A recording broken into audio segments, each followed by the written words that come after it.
Now that we have seen all components of the system at work in isolation, we will be joining Stu during his analytics process. As mentioned before, Stu is a neuroimaging specialist interested in linking diseases to brain regions. The first step of any real analytics process is an entry point. In Stu's case, he found a recent paper on treating adolescent depression, focusing on exhaustion and distress. The system analyzes this paper and returns matching concepts that can be further explored. Interesting.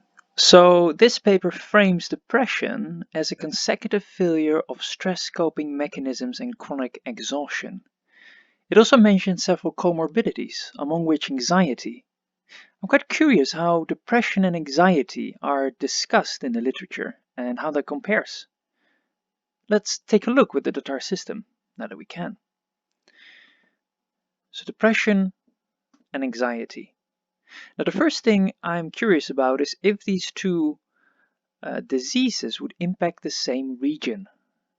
And I can do that by creating a brain widget and looking at the relations between these diseases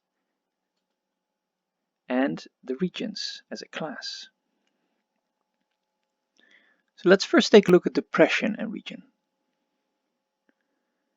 Okay, that is not too informative yet, but let's first hook up anxiety as well.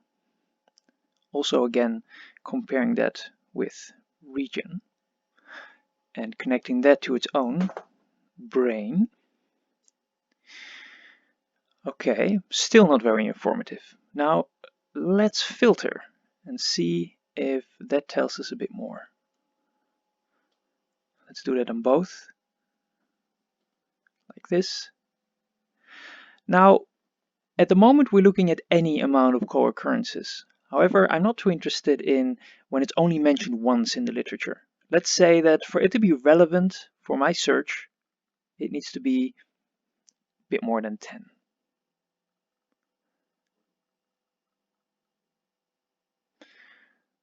All right.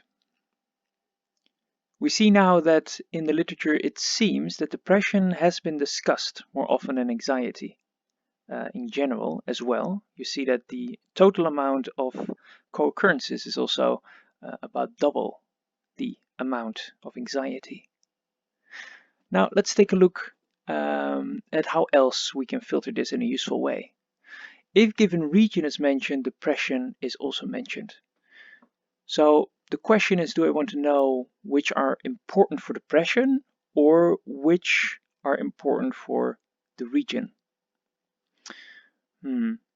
I think, as we're seeing here, that depression is mentioned with so many regions that it's probably better to do it the other way around. So if a given region is mentioned, depression is also mentioned. Will be an interesting thing to look at. So looking at that, at a reasonable amount, we see that it is around the frontal part of the brain where depression is often most related to when the region is concerned. And let's do the same for anxiety. Let's try about the same percentage.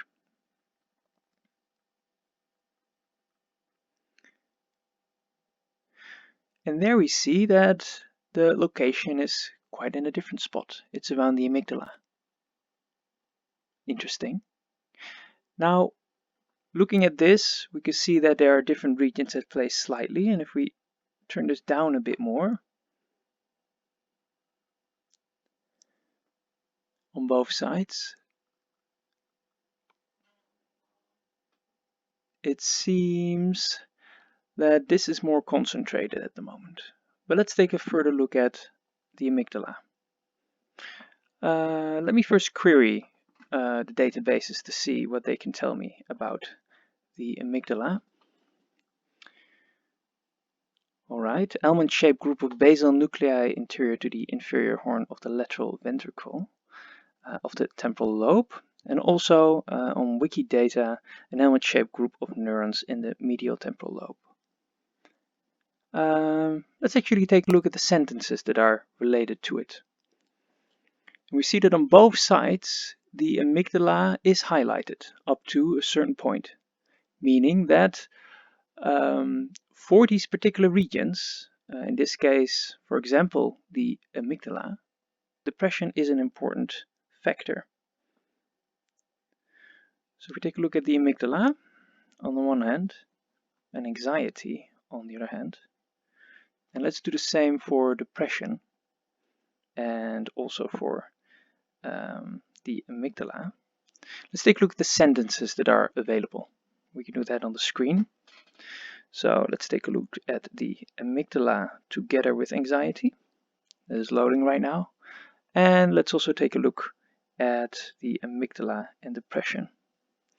And let's see if there's evidence for both of these relationships.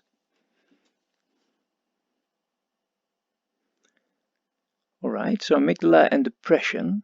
We see that there are recent papers, comparatively 2020 June, that link depression to the amygdala, thalamus, hippocampus and prefrontal cortex here. More relationships here. I definitely would need to delve in a bit deeper here. And let's take a look at anxiety, which is below. Amygdala and anxiety also tying together with stress disorder.